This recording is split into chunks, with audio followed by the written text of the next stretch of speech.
Vamos en esta mañana a ver de qué forma tan maravillosa la Biblia nos abre el panorama de la grandeza del Dios de la Biblia.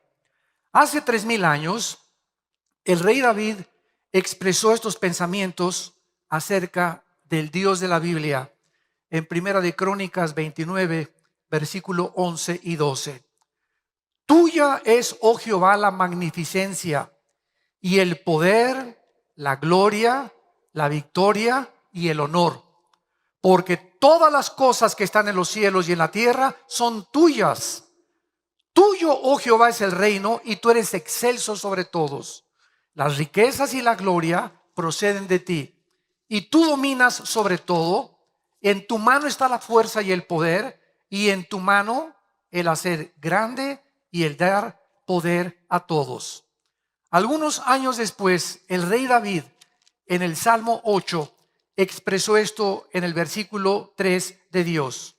Cuando veo los cielos, obra de tus dedos, la luna y las estrellas que tú formaste, digo, ¿qué es el hombre para que tengas de él memoria y el hijo del hombre para que lo visites? La Biblia nos muestra a través de todos estos grandes hombres como el rey David, que cuando vieron el universo que nos rodea, y en aquel tiempo no había telescopios, no había observatorios, no había ninguna computadora, ni medios para poder entender como lo entendemos actualmente, llegaron a la conclusión de que ese universo que nos rodea tiene un diseño y tiene un orden. Y ante ese diseño y ese orden tiene que haber forzosamente, de acuerdo a las principales leyes de la lógica, un diseñador. Detrás de una estatua que yo veo tiene que haber un escultor. Detrás del reloj que tengo en este momento en mi mano tiene que haber un relojero que pudo diseñar y cronometrar perfectamente bien esta maquinaria. Si voy caminando en la playa y me encuentro un motor de Volkswagen, ¿qué probabilidades existirían para que concluyera yo las arenas y el movimiento de la erosión y las olas formaron el acumulador, la bomba de gasolina, las bujías, para que este motor en una forma coordinada y perfecta pudiera funcionar?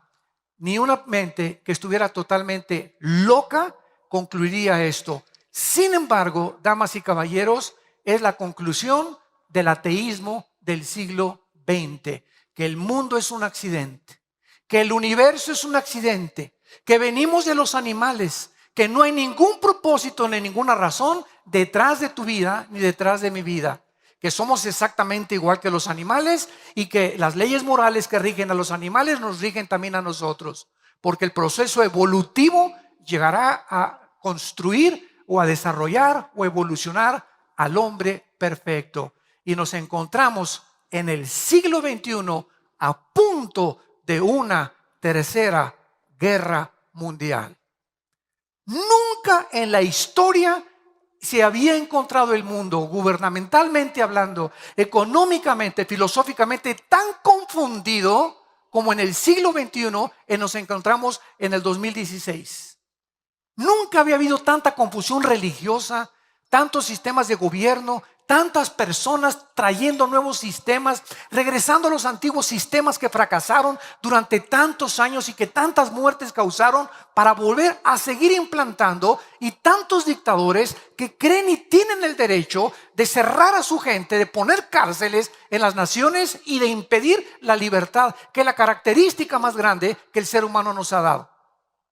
Y ante este panorama y este escenario, lo más triste es que cuántas naciones se encuentran cerrando la boca, no diciendo, no criticando, no hablando, y pueblos que están sumergidos actualmente en la opresión, en la pobreza y sufriendo precisamente porque el mundo está callado y no quiere levantar la voz en contra de estas personas.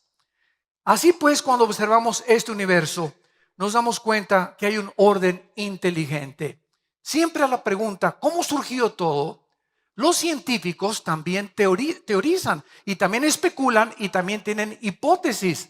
Entonces, los científicos no pueden darnos a nosotros una explicación del origen del universo. No nos pueden dar la explicación de quiénes somos, ni tampoco los científicos nos pueden dar la explicación hacia dónde se dirige la humanidad. Entonces, la ciencia no estamos en contra, todo lo contrario. Los más grandes científicos de la historia, Blaise Pascal, todos los grandes, como el fundador del cohete que citaron, que llegó a la luna, Wernher von Braun, director de la NASA durante más de 20 años en Estados Unidos, Isaac Newton, que leía la Biblia y que murió con la Biblia en la mano. Todos estos grandes hombres eran creyentes de este libro y sabían que sin el Dios de la Biblia el mundo no tendría respuestas de dónde venimos, quiénes somos y a dónde nos dirigimos, más que puros sistemas de filosofía y puras teorías donde cada vez se confunden más. Sin embargo, es el profeta Isaías, y les invito en este momento a todos los que portan una Biblia con ustedes que la abran en el capítulo 40, porque va a ser el capítulo 40 del profeta Isaías donde basaremos la siguiente conferencia. Es este profeta quien nos describe más profunda y extensamente el poder y la grandeza del Dios de la Biblia. Veamos en primer lugar en el versículo 12 lo que se escribió, escuchen muy bien, hace 2700 años.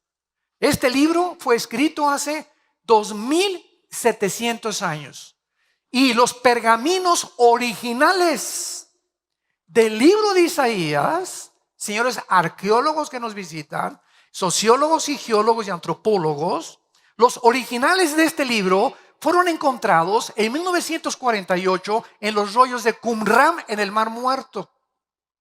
Y se encuentran en el Museo de Jerusalén. Y tú puedes ir al Museo del Holocausto en Jerusalén y tiene todos los pergaminos examinados por la NASA con el carbono 14 y todo lo que encontraron unos peregrinos en unas cuevas cerca del Mar Muerto, el rollo exacto del libro de Isaías, tal y como lo tenemos en nuestras Biblias, con otros libros de la Biblia y del Antiguo Testamento también que se encontraron en los rollos del Mar Muerto, demostrando de esta manera la arqueología que la Biblia es fidedigna y digna de poder confiar en ella. No estamos hablando de historias, ni de leyendas, ni de a lo mejor puede que esto, no hay absolutamente ningún lenguaje especulativo, ni hipotético, ni filosófico en el que podamos nosotros confiar nuestra vida, nuestros hijos, nuestra familia, nuestra patria, más que regresando a los principios morales absolutos que la Biblia nos delinea desde hace miles de años. En el versículo 12 del capítulo 40 dice el profeta estas palabras: ¿quién midió las aguas con el hueco de su mano, y en los cielos con su palmo? Con 3 dedos juntó el polvo de la tierra, y pesó los montes con balanza, y con pesas los collados. Vemos aquí en primer lugar que la Biblia nos dice que el Dios creador de todas las cosas, no los dioses de millones que hay en el hinduismo, ni los dioses que hay en otras religiones, sino el Dios y Padre de Abraham, de Isaac y de Jacob. El Dios de la Biblia, no el Dios del Corán, no el Dios de los Vedas, no el Dios de los persas, no el Dios de los musulmanes, el Dios de la Biblia, cuyo nombre es Yo soy el que soy, Yahweh, en el hebreo, en el tetragramatón que le reveló a Moisés.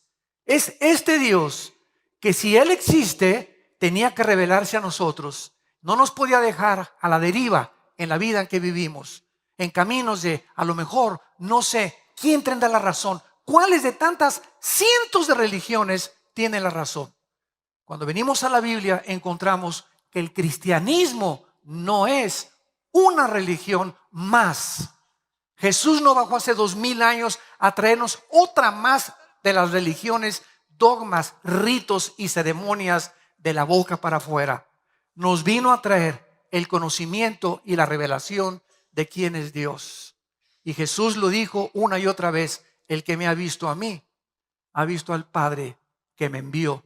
Porque yo salí del Padre y regresaré al Padre, y es necesario que el Hijo del Hombre sea entregado en manos de pecadores y que a los 3 días lo crucifiquen, mas resucitará al tercer día, tal como sucedió en la misma historia. Vemos aquí en este versículo las ilustraciones que el Espíritu de Dios nos hace para demostrar la grandeza de Dios.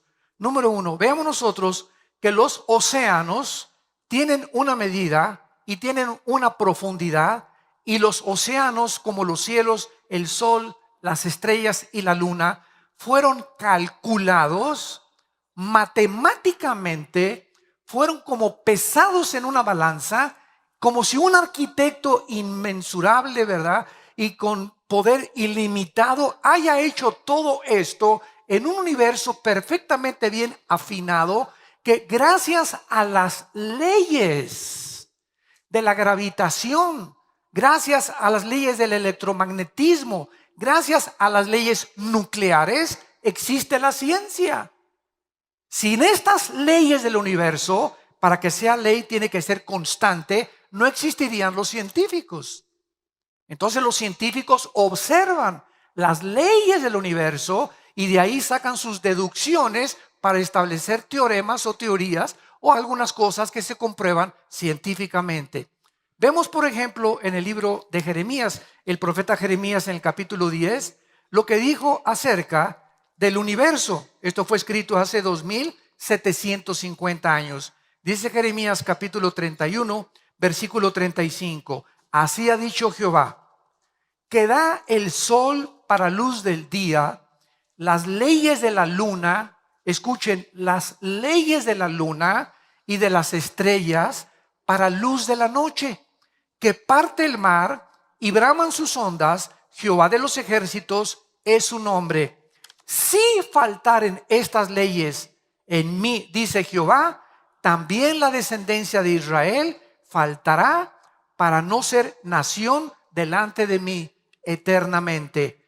Así ha dicho Jehová, si los cielos arriba se pueden medir y explorar abajo los fundamentos de la tierra, también yo desecharé la descendencia de Israel por todo lo que hicieron, dice Jehová. Usando Dios a la nación de Israel, que no podría jamás ser destruida, asimiló y pudo comparar las leyes que rigen el universo. Y dice la Biblia que así como las leyes no pueden de la gravitación funcionan continuamente. La ley de la gravedad funciona a las 24 horas. Las leyes y las fuerzas electromagnéticas y nucleares funcionan a las 24 horas. Y dice Dios que si dejaran de funcionar estas leyes, desaparecería la nación de Israel, que después es otro tema que podemos abordar.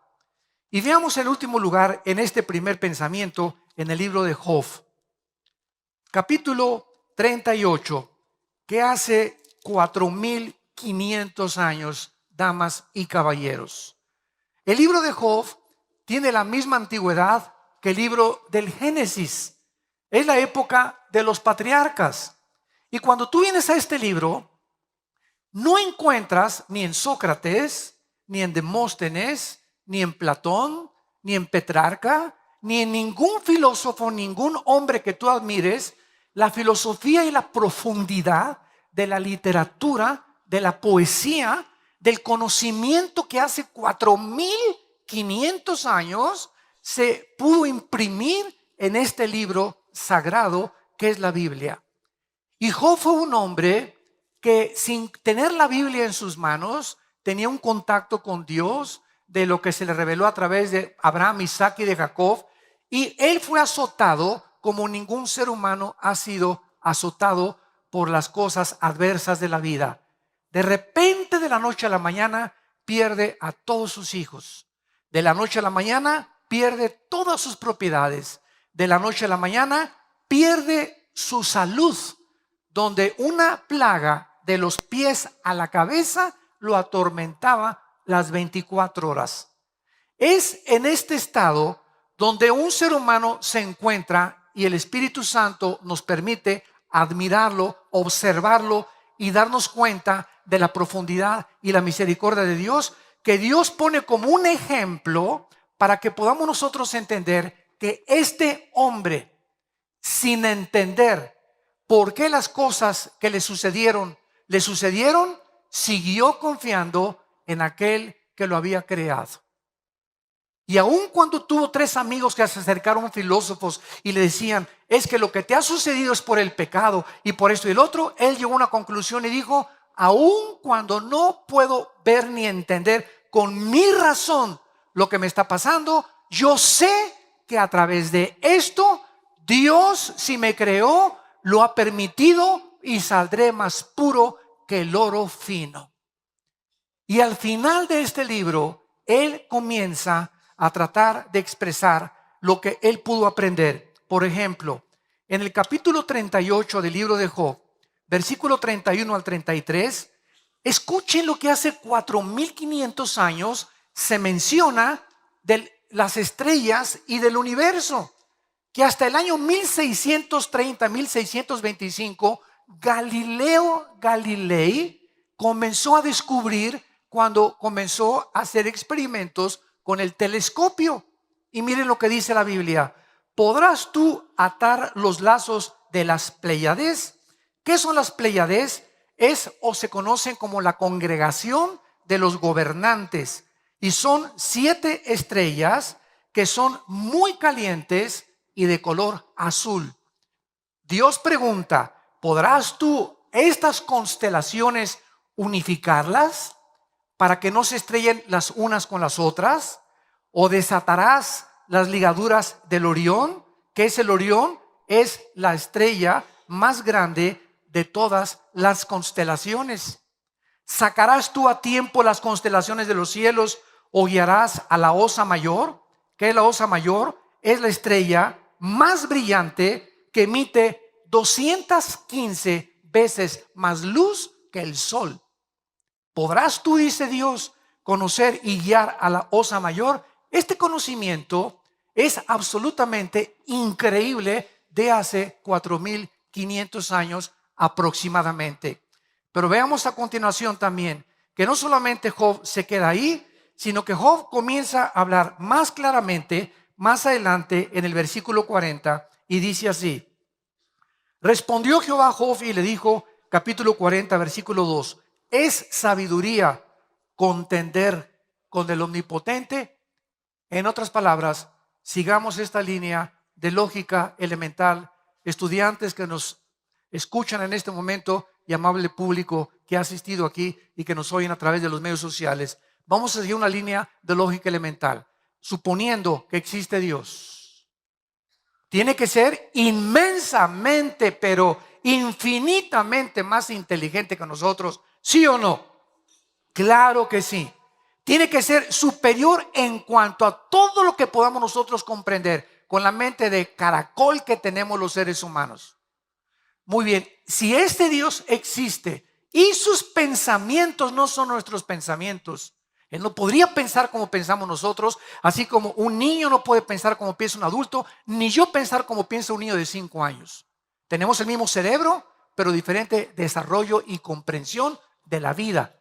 Entonces, si este Dios existe y sus pensamientos son más altos que los nuestros, y la forma de actuar de Dios es infinitamente más grande que la de nosotros, es lógico que nunca la mente humana podría, a través de la investigación científica o intelectual o los doctorados que llegues a obtener, jamás podrías ni tú ni yo conocer a Dios. Superaría completamente nuestro intelecto. Entonces Dios, de acuerdo a la Biblia, tuvo Él que bajar y pisar este mundo.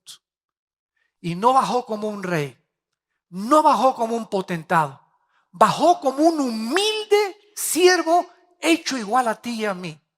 Y estando en la condición de hombre, dice Filipenses capítulo 2, ese hijo que Dios manda al mundo hace 2000 años, se hace el siervo de nosotros, se inclina ante nosotros y nos lava los pies. Y permite con el poder que hizo el universo que le clave las manos, pudiendo él desclavarse y pudiendo él haber impedido que asesinaran y que torturaran a su hijo, y lo deja clavado en esa cruz simplemente para que supiéramos que nos ama. Ese Dios del universo nos ama y quiere tener hoy una relación contigo. Quiere entrar a tu vida. Quiere demostrarte evidencia. Si buscas evidencias, aquí están. No busques más, aquí están. Como dijo Jesús, el que busca encuentra, al que toca se le abre. Pero no te limites a tus filosofías que vienen de hombres. Cítame el más grande filósofo que tú admires, el hombre que más hayas exaltado, y dime el que quieras y compáralo con Jesucristo. Compáralo con Jesucristo. No hay comparación alguna desde que se fundó el mundo con ningún ser humano, por más grande que haya llegado o la altura más grande que haya alcanzado, que se pueda comparar con el Hijo de Dios. Y finalmente, al acabar todo el sufrimiento que atravesó Job, en el capítulo 42, Job cae hincado y da estas palabras acerca de ese Dios que él no entendía, pero que a pesar de todo siguió confiando en él. Yo conozco, dice Job 42, versículo 2, que todo lo puedes y que no hay pensamiento que se esconda de ti. ¿Quién es el que oscurece el consejo sin entendimiento? Por tanto, yo hablaba lo que no entendía, cosas demasiado maravillosas para mí que yo no comprendía. Y dice Job finalmente, oye, diciéndole a Dios, te ruego y hablaré, te preguntaré y tú me enseñarás. Esta es una de las municiones y una de las armas más grandes que tengo contra el ateísmo. Señor ateo, usted puede ser un ateo honesto o puede ser un ateo deshonesto, amargado contra una persona o contra un ser o contra un ente que ni siquiera existe. Pero si usted es un ateo honesto, usted tiene que comprender que si usted me dice que usted no cree en un Dios, que ¿por qué permitió el mal? ¿Y por qué permitió el diablo? Preguntas que no conoces la respuesta y eso te ha impedido concluir que existe un Dios. Eres un deshonesto. ¿Por qué? Porque esas preguntas van mucho más de nuestra capacidad. Entonces, si tú tratas de competir y tratar de pedirle cuentas a ese ente, a ese ser, a esa fuerza, como tú le quieras llamar, y ponerte al brinco contra él y exigirle que él por qué hizo esas cosas, eso es lo que se llama en la Biblia la soberbia intelectual. La soberbia intelectual. El hombre queriendo alcanzar los pensamientos de Dios. Dime por qué esto y por qué te llevaste a mi hijo y por qué estos terremotos, cuando ni siquiera nos podemos imaginar que muchas de las cosas de Dios tienen un fin que no nos imaginamos. Y es como el niño exactamente que dice, mi papá no me quiere porque me pega. Concluye el niño equivocadamente sin entender que la disciplina forma parte del mismo amor. Dice la Biblia que el que le niega la disciplina a su hijo aborrece. Entonces, así como a mi hijo lo agarro y lo beso, también le hago pau, pau, pau. Porque esa disciplina es necesaria para sacar su independencia y su fuerza de voluntad y entender que desde niño tiene que someterse, no a lo que dice su corazón, sino que vivimos un mundo donde tenemos que someternos a alguien.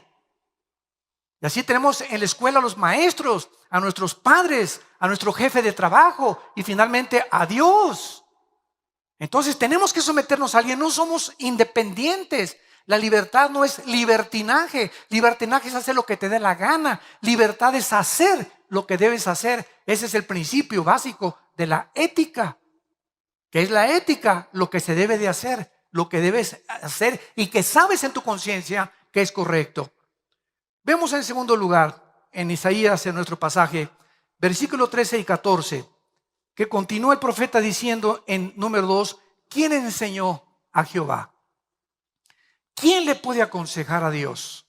Y decirle, por ejemplo, mira Dios, si yo fuera tú, hubiera mandado el mundo lleno de palomitas, todo hubiera sido Disneylandia el mundo, no hubiera yo permitido el mal, no hubiera permitido que un querubín que llamabas Lucifer, le hayas permitido iniciar una rebelión y llevarse la tercera parte de los ángeles con él y sumir al universo en un hoyo en el que tuviste que enviar a tu hijo para rescatar el universo y enseñarnos a través de haber permitido que el mal exista, conocer la misericordia. Si el mal existe, conocemos el bien. Si el mal existe, conocemos la lealtad. Si el mal no hubiera existido, nunca hubiéramos sabido qué es la lealtad, qué es la misericordia y qué es el bien. Entonces Dios toma un riesgo, hablando en esta teodicea teológica, Dios toma un riesgo y permite que entre algo opuesto a su voluntad al universo para mostrar más adelante las abundantes riquezas de su amor y de su gracia en Cristo Jesús. ¿Cómo hubiéramos sabido que nos amaba si no hubiera colgado a su Hijo en la cruz? Cualquier otro sacrificio no se compara con lo que hizo Dios en una cruz. Y al que lo quiera culpar a Dios, dice el libro de Romanos capítulo 3 y 4, si tú me culpas que por qué permití el mal, sabes una cosa, yo permito la infección y yo pago por la infección. Yo pago, no tienes tú que pagar. Es el mensaje, las buenas noticias de la Biblia. Tú no tienes que pagar por tus pecados. No te tienes que ir de rodillas a la villa. No tienes que hacer sacrificios. No tienes que decir, es que voy a hacer esto y voy a hacer aquello. Somos vulnerables. No podemos, no tenemos el poder de cambiar nuestra vida. Las drogas, la pornografía. Necesitamos una ayuda externa. Lo necesitamos a Él. Y cuando tú reconoces eso, es cuando tú puedes entender el amor de Dios. De tal manera amó Dios al mundo que nos dio a su Hijo unigénito, para que cualquiera que en Él crea no se pierda, mas tenga la vida eterna. Este es el amor de Dios, que siendo pecadores, en la condición en la que tú te encuentras esta mañana, me puedes decir, he abortado 20 bebés. Me puedes decir, soy un asesino y he matado a 70 personas. Me puedes decir, me dicen la bruja de Tlanepantla. Me puedes decir lo que quieras de tu vida. He abandonado a mis hijos. He violado a mis hijos. Dime lo más asqueroso y lo más bajo, lo más ruin y lo más malévolo en tu vida que hayas hecho. Escucha este mensaje. En la sangre de Cristo hay perdón. ¿Qué mensaje más glorioso? Esto es gracia. Es la canción que acabamos de ver. Gracia, sublime gracia. Que siendo un ruin pecador me salvaste por tu amor y tu misericordia.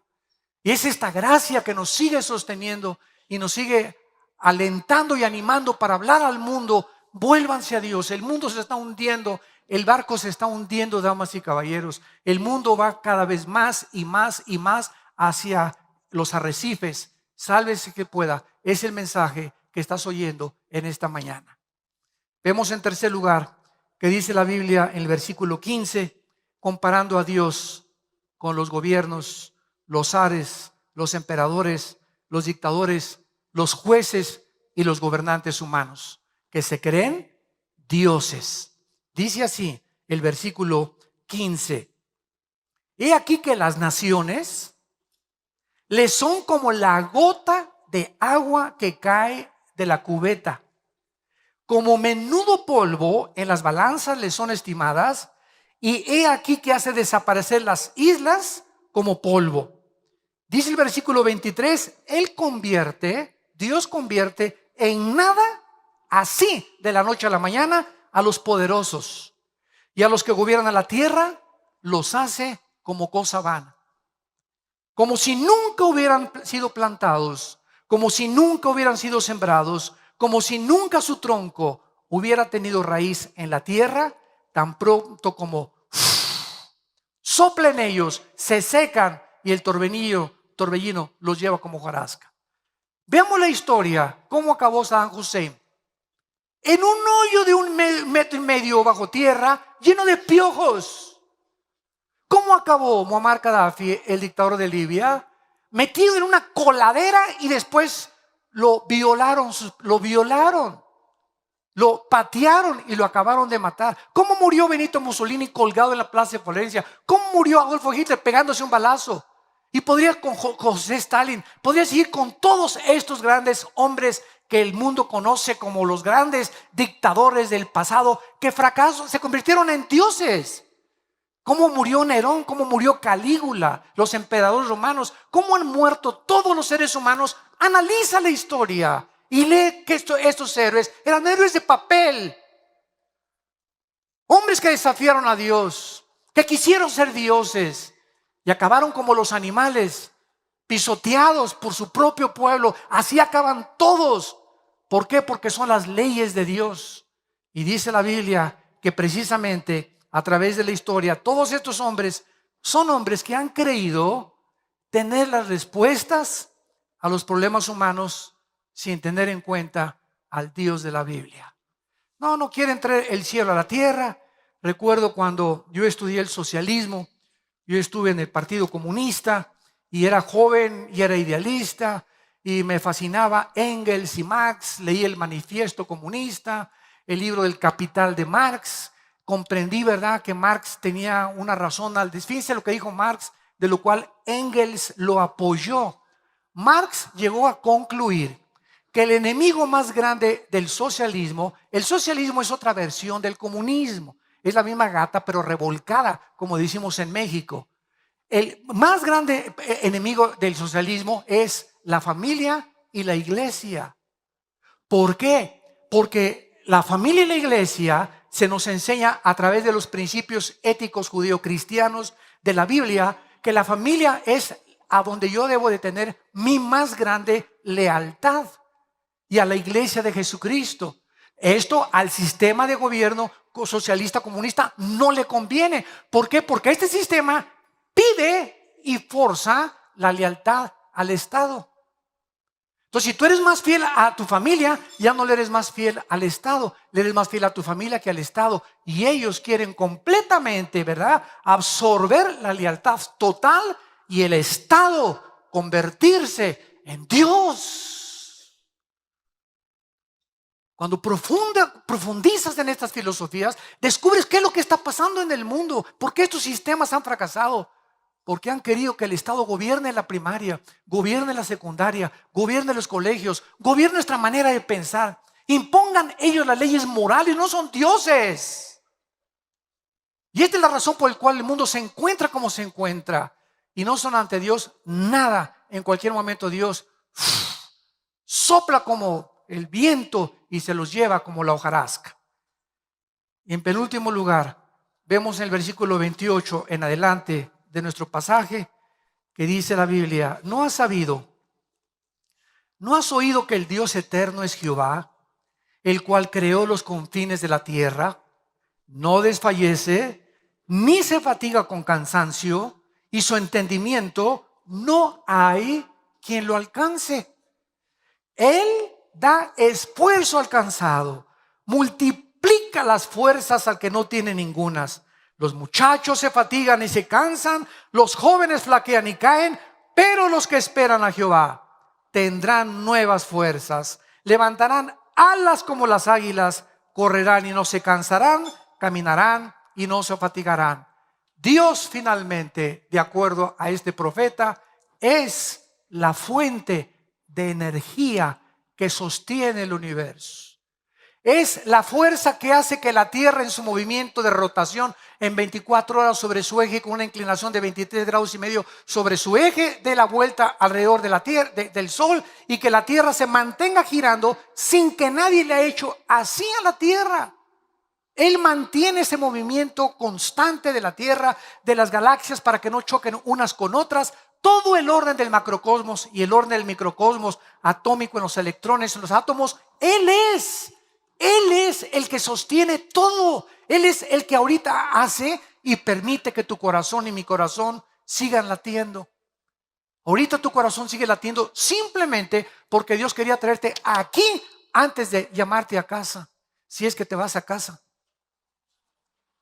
Dios en su amor te trajo a esta conferencia. Para los que lo oigan por primera vez y nos escuchan a través de las redes sociales, estás escuchando un mensaje el más glorioso que podrías escuchar, y el único mensaje que puede transformar tu vida en esta misma tierra y para toda la eternidad. Y si tú sales por esa puerta como tú entraste, lleno de dudas y confundido, porque andas buscando y por eso veniste. Otros, digo, desgraciadamente siempre hay burlones, ¿verdad? Pero si tú fuiste una persona sincera, vamos a oír, como le decían los apóstoles, vamos a oír esos parlachines, a ver qué nuevas tienen. Y muchos, al oír las nuevas de Jesucristo, de la resurrección de entre los muertos, se convertían y comenzaron a unirse a las filas del cristianismo. Si tú eres una de esas personas en esta mañana, ábrele tu corazón. Ya haz a un lado tu soberbia intelectual y quieres evidencias. como dijo Carlos Sagan, el astrónomo ateo que murió, diciendo, hubiera Dios dejado más evidencias para poder comprender que Él existe. Y cuando en el año 2000 el doctor Russell llega a la Casa Blanca y el doctor Collins, director del proyecto del genoma humano, le dice al presidente Clinton, cuando descubrieron el genoma humano en 1954 por el doctor James Crick, le dice, hemos encontrado el libro de la vida en el ADN, en la información genética que cada célula de los billones que tenemos en el cuerpo nos habla que tenemos un software, un código inteligente donde en cada célula de tu cuerpo, escúchame esto, cabrían 25 enciclopedias británicas de conocimiento. Y si desenrolláramos todo el ADN que tenemos en nuestro cuerpo, le daría 2 vueltas de aquí a la luna. Ahí lo tienes en tu cuerpo, impresionante. Se hizo por accidente. Por favor, ¿quién puede llegar a esa conclusión tan irracional y tan aberrante al ver las maravillas de lo que Dios ha creado? Dios es la fuente del universo. Él no se cansa. Y Cristo viaja al mundo porque nacimos descargados. Desde Adán a nuestros días es la historia de la Biblia, damas y caballeros. Desde Adán a nuestros días la historia ha tratado de buscar. Sigmund Freud quiso atribuirle el medio ambiente, el problema humano. William Shakespeare, el defecto trágico. Carlos Marx, la lucha de clases entre el proletariado y la burguesía. Y así encontramos siempre filósofos de la historia buscando el mal que acontece dentro del ser humano y que nos estamos autodestruyendo, y que sabemos que fumar es malo y sigo fumando, sabemos que el alcohol es malo y sigo bebiendo, sabes que el adulterio va a destruir mi familia y va a destruir mi vida, mi carrera, y seguimos haciendo esas cosas porque el diagnóstico de la Biblia es correcto. Somos autodestructivos. Necesitamos una energía superior a nosotros que nos vuelva a reconectar con la fuente de energía. Cuando recibes a Cristo, ¿qué sucede? Lo que has hecho es simplemente volverte a conectar a la fuente de energía.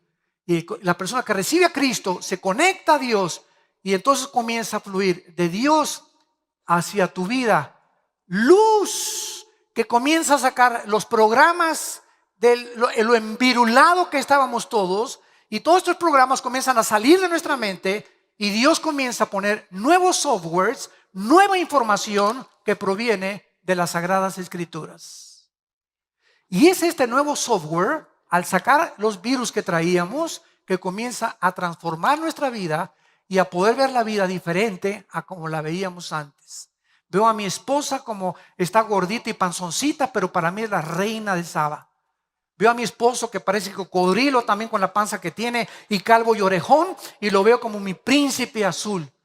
Veo a mis hijos que tal vez no están en Cristo y andan por acá, y la hija ya se embarazó y el hijo se fue o en las drogas, pero cuando vengo a Cristo la información que recibo es: mi generación será bendita, seguiré orando por mis hijos y mis hijos conocerán a Dios.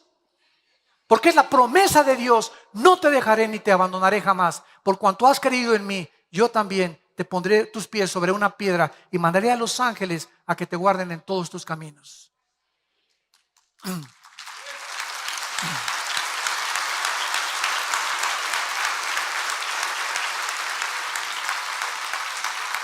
Somos vulnerables. Todos nosotros, reconozcámoslo, somos criaturas frágiles, tontos, que creemos que tenemos toda la verdad y que hemos llegado aquí. Y no todos los sistemas gubernamentales tratan de traer el cielo a la tierra. No, ahora sí, la dictadura, no la monarquía, no el capitalismo, no la democracia, el nazismo, el fascismo. Es la misma gata pero revolcada. Siempre llevando al Estado tratar de tener el control absoluto de los ciudadanos, lo que es contrario completamente a lo que Marx y Engels establecieron en su libro El Capital y el Manifiesto Comunista. Por eso ellos sabían que la familia y la iglesia eran los más grandes enemigos del comunismo social. Nosotros somos criaturas frágiles, débiles, incapaces de sostenernos ante las adversidades de la vida. Año 2008, siglo XXI, cae la bolsa de valores en Nueva York, 777 puntos. Más de 62 billonarios se mataron. ¿Cuántas personas? Se fue mi vieja, se fue mi esposa, se fue aquella. Échale la del tequila cuervo, como te has olvidar las penas. Y si, viva Zapata y las mujeres son todo. Y te subes al ruedo de la fortuna con tu botella de tequila. Y la rueda de fortuna tiene que volver a bajar. Tienes que volver a despertar y estar en tus 5 sentidos. ¿Y qué vas a hacer? ¿Estar borracho a las 24 horas? Buscas un escape en las drogas. ¿Por qué? Porque es un escape a la realidad. ¿Por qué los jóvenes están drogándose? Porque es tan cruda la realidad y tan hipócrita la actitud que están viendo de las religiones, de sus propias familias y de sus propios padres. ¿Qué es las drogas y qué es el alcohol? Son válvulas de escape a la realidad. Entonces se escapan de la realidad y se sumergen en un mundo que no existe, que es el mundo alucinógeno y de las drogas y lo que tú quieras, o el mundo de la borrachera, sin saber que tenemos otra vez que amanecer y enfrentar el mundo en nuestros 5 sentidos. ¿Por qué se suicida la gente? Porque no pueden soportar vivir la realidad, ni creen que hay una puerta que puedan darles una salida a los problemas morales o económicos que están atravesando, o físicos también. Y cuando vienes a Jesucristo, Él es la fuente de energía. De una forma milagrosa nos sostiene. Nos sostiene. El justo puede caer y estamos atribulados en todo, pero nunca angustiados, en problemas, pero nunca desesperados, perseguidos, pero no desamparados, derribados, pero nunca destruidos, porque Él es el que sostiene nuestras manos y el que comenzó la buena obra en nosotros promete terminarla hasta el día que Él regrese para llevarnos a casa con Él.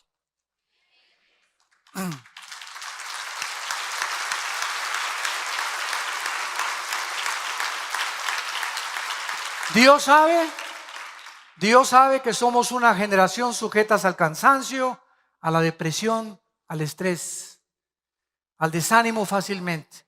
Pero aquí está el Dios de la Biblia invitándote a que vengas a experimentar su poder para sostenerte y para mantenerte en el camino de la vida. ¿Sabían ustedes que en el año 2014 y 2015 la venta de pastillas antidepresivas, llámale Ecuanil, Valium, Prozac, Rivastrol o como se llame, superó los 350 millones de recetas? Que la enfermedad del siglo XXI ya no es el cáncer, es el estrés. Y la clínica Rochester en Boston y el hospital Hopkins en Estados Unidos, que son las instituciones más prestigiadas en cuanto a adelantos científicos y médicos, concluyeron hace 4 años que el 70% de las enfermedades físicas y mentales provienen del estrés. ¿Qué es el estrés? Es una condición en la que estás ansioso, tenso, no puedes dormir, todo estás así, y no me grites y cállate y métete a dormir y no me molesten ahorita y esto y el otro, y toda esta situación de intranquilidad, de rencor, de amargura, de odio que se almacenan dentro de tu alma, es lo que te impide vivir feliz. Es lo que nos impide poder encontrar el camino.